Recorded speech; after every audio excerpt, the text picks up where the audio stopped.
उर्वारुकमिव बन्धनान् मृत्योर्मुक्ष्यमामृतात्।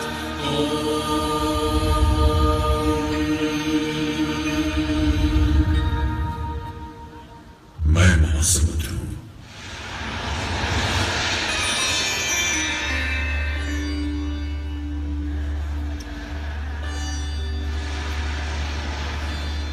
पश्चिम भारत के किनारे गरजता हुआ महादेव सोमनाथ और महातीर्थ प्रभास के साथ न जाने कितने युगों को देखता आ रहा हूं। इस पवित्र भूमि में स्थित सोमनाथ का इतिहास आज आपको सुना रहा हूं।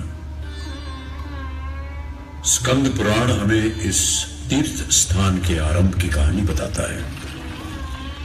वडवानर जैसी तप्त अग्निशिखा के साथ जब ब्रह्मा की पुत्री श्री सरस्वती यहां पर आई तो हिरण्य, वज्र, यमक और कपिल नाम के 4 तपस्वियों ने उनका स्वागत किया। सरस्वती यहां 5 धाराओं में प्रकट हुई और वडवानर को मैंने महासमुद्र ने अपने अंदर समा लिया।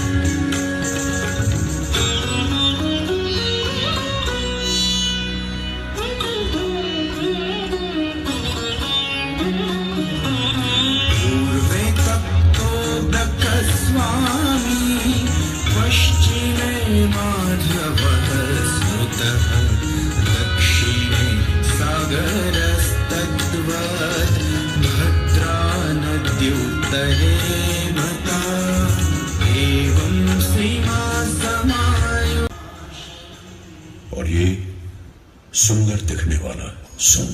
बोलो वत्स, तुम्हारा कैलाश पर्वत तक आना कैसे हुआ? हे देवों के देव, प्रणाम। मैं ऋषिवर अत्रि और देवी अनुसुया का पुत्र सोम हूं। दक्ष प्रजापति ने मुझे क्रोधित होकर श्राप दिया है कि मुझे क्षय रोग हो जाए। भगवान, मुझ पर दया कीजिए। मैंने सिर्फ रोहिणी से अधिक प्रेम किया और अपनी शेष पत्नियों से दूर रहा।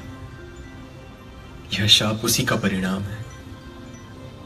यह शाप नहीं, आशीर्वाद है सोम। जाओ, कृतस्मर पर्वत के पास एक पुराना तीर्थ स्थान है, वहां जाकर तपस्या करो, तुम्हें इस रोग से मुक्ति मिलेगी। प्रणाम महादेव, प्रणाम। इस पूरे ब्रह्मांड को चलाने वाले आप ही हो, आपको मेरा प्रणाम। फिर इसी जगह पर सोम ने 1000 साल तक तपस्या की और सोम को श्राप से मुक्ति मिली। उसे फिर से अपना तेज यानी प्रभा प्राप्त हुई और इसीलिए इस जगह को प्रभास नाम मिला। और क्या त्रिवेणी संगम वाला ये स्थान सिर्फ एक तीर्थ स्थान ही है? नहीं, ये तो भारतीय जीवन शैली की विशेषता का प्रतीक है। जीवन और जीवन दर्शन, जीव और शिव, हर और हरि की आराधना का स्थान है। अंधेरे से प्रकाश की ओर ले जाने वाला रास्ता है ये उस परम सत्ता की उपासना है, मनुष्य जिसका एक अंश है।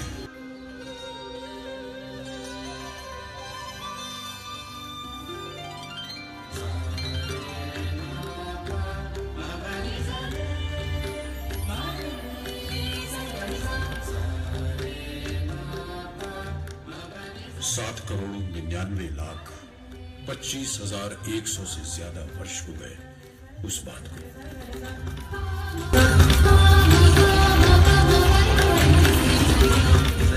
वैवस्वत मनवंतर के त्रेता युग में श्रावण महीने के शुक्ल पक्ष में सोम ने अपने इष्ट देव सोमनाथ के लिए एक भव्य स्वर्ण मंदिर का निर्माण कराया, जो प्रतीक है श्रद्धा, भक्ति और कृतज्ञता का। सोमनाथ ज्योतिर्लिंग महादेव के 12 ज्योतिर्लिंगों में सर्वप्रथम माना जाता है। भगवान शिव के 12 ज्योतिर्लिंग हैं।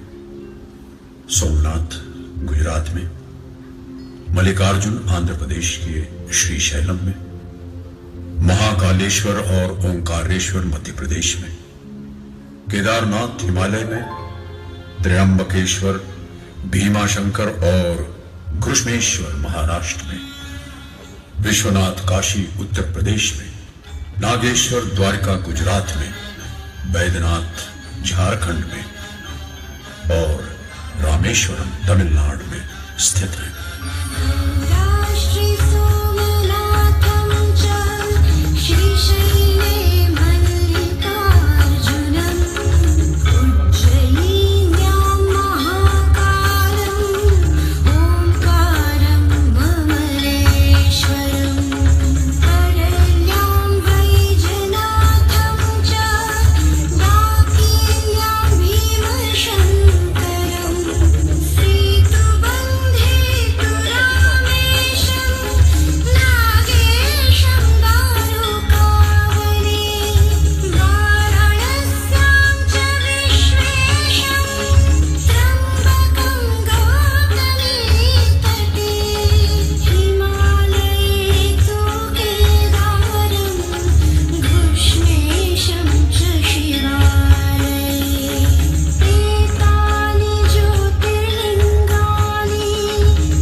पुराणों के अनुसार त्रेता युग में भगवान शिव के परम भक्त राक्षसों के राजा रावण ने चांदी और बहुमूल्य रत्नों से सुसज्जित एक मंदिर की स्थापना की थी।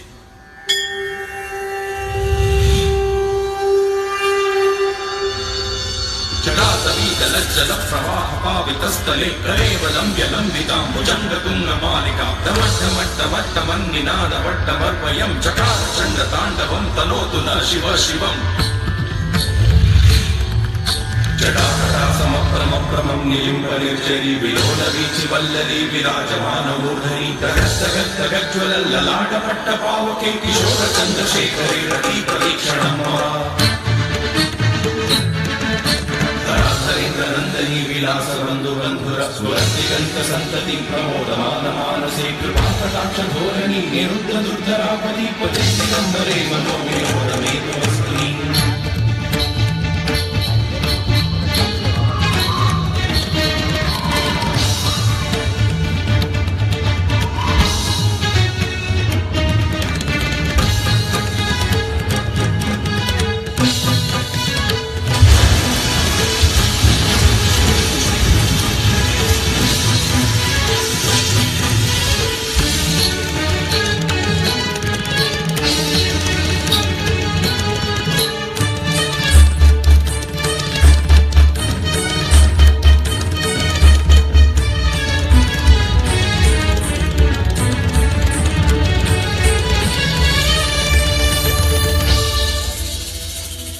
समय बीतता गया और हर युग, हर समय में सोमनाथ की यात्रा भी निरंतर चलती रही।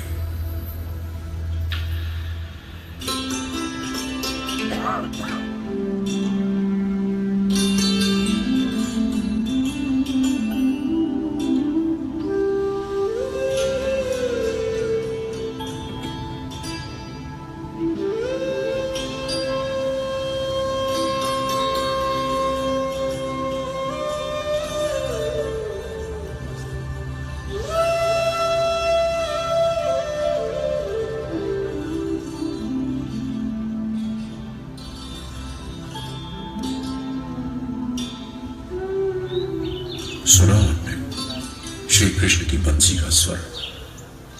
यही हिरण्य नदी के किनारे जरा नाम के पारधी ने श्री कृष्ण को बाण मारा और यहीं पर श्री कृष्ण ने अपना देह त्याग किया।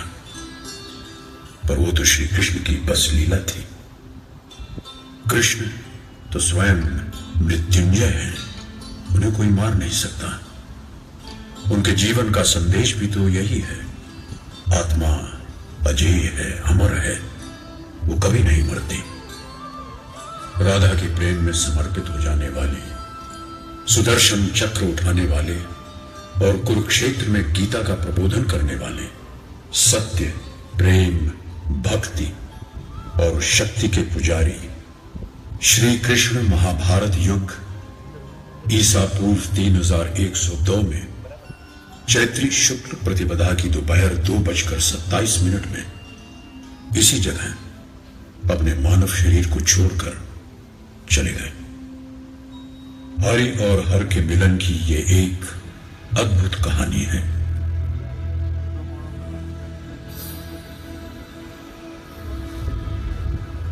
युग बीतते गए, चीजें बनती और बिगड़ती गईं, मगर ईश्वर की आराधना हमेशा यहां होती रही।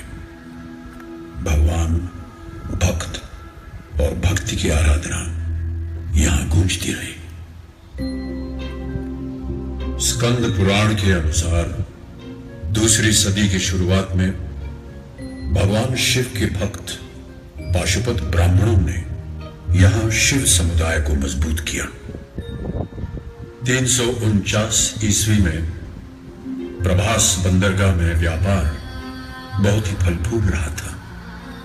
बाहर के व्यापारी भारत से हीरे जवाहरात, आभूषण और अनमोल कलाकृति खरीदते और बदले में भारत को सोने और चांदी देकर जाते थे।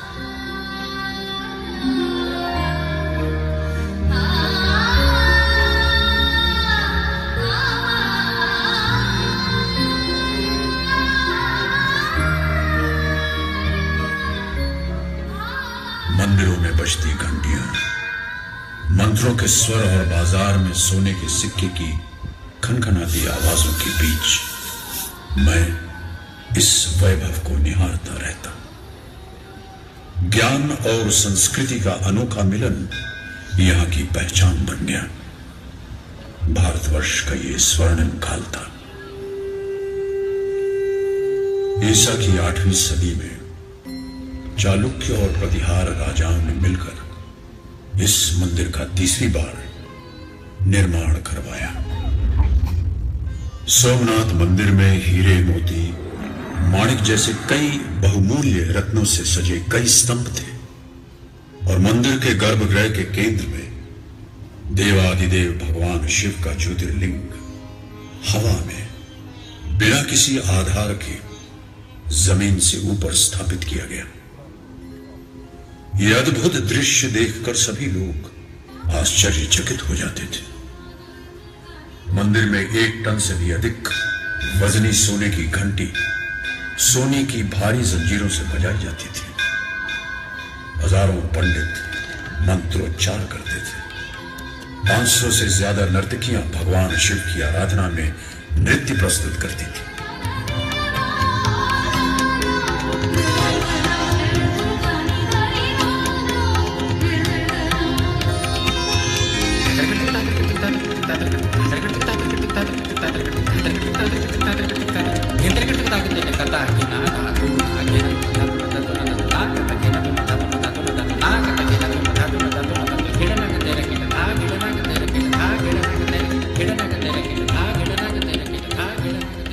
संदल और कपूर से वातावरण सुगंधित बना रहता था।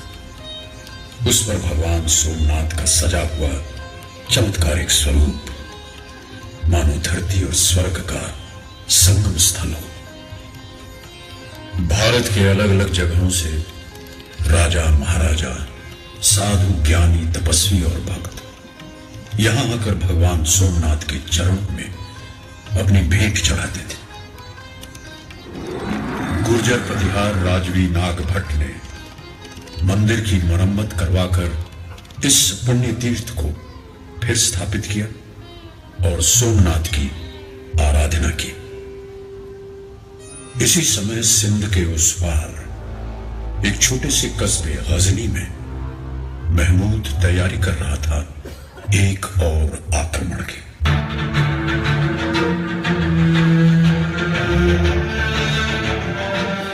सोमनाथ की अपार धन संपदा और मूर्ति तोड़ने की उसकी लालसा उसे इस शिव मंदिर तक खींच लाई।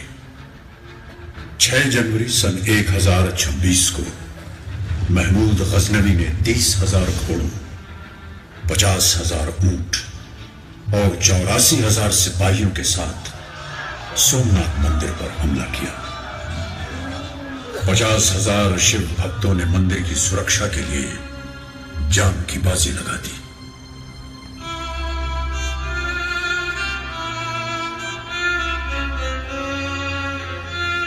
क्रूर महमूद गजनवी की लालसा कम नहीं हुई।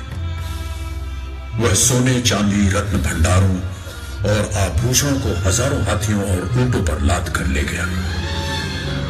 नहीं लूट पाया सोमनाथ की महिमा और उसकी सांस्कृतिक धरोहर, जो हमारी सबसे बड़ी संपत्ति है।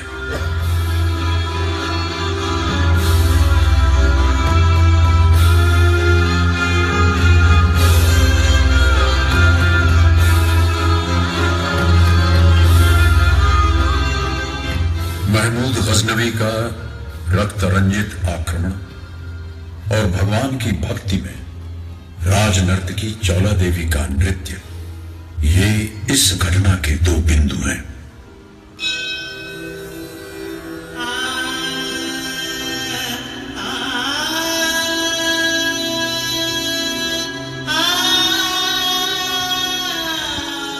महारानी चौला देवी एक नर्तकी थी जो अपने नृत्य से नटेश्वर की पूजा करती थी।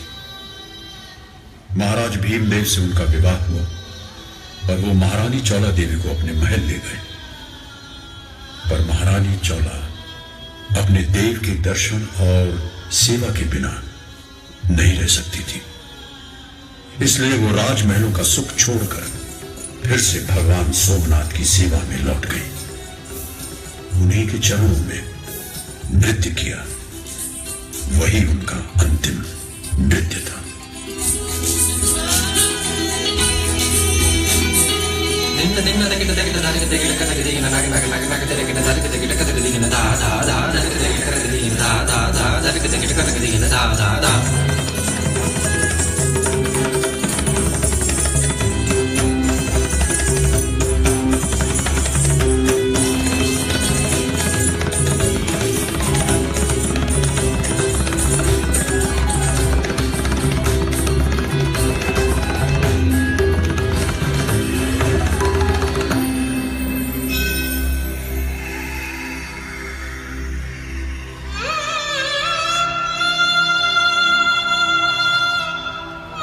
बनाने और बिगाड़ने का ये खेल बार बार दोहराया जाता रहा।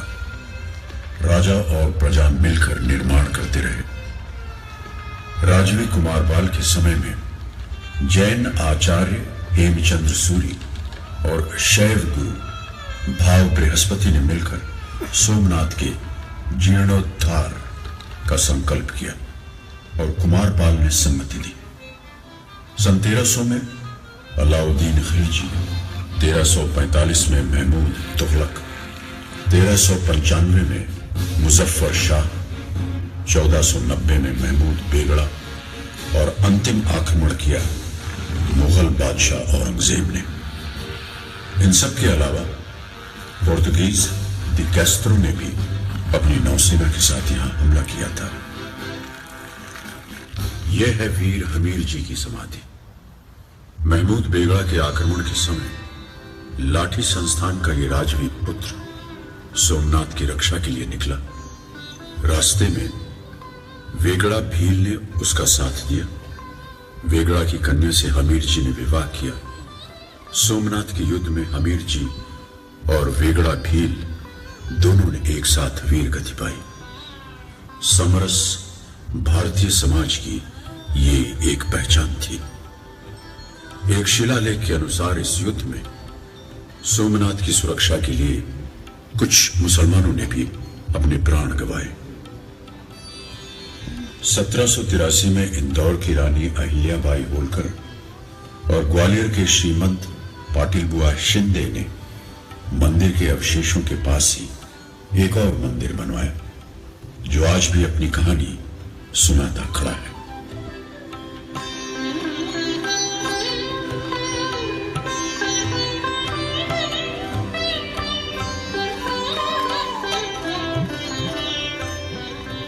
आदि शंकराचार्य से लेकर स्वामी विवेकानंद ने इस पवित्र भूमि की यात्रा की।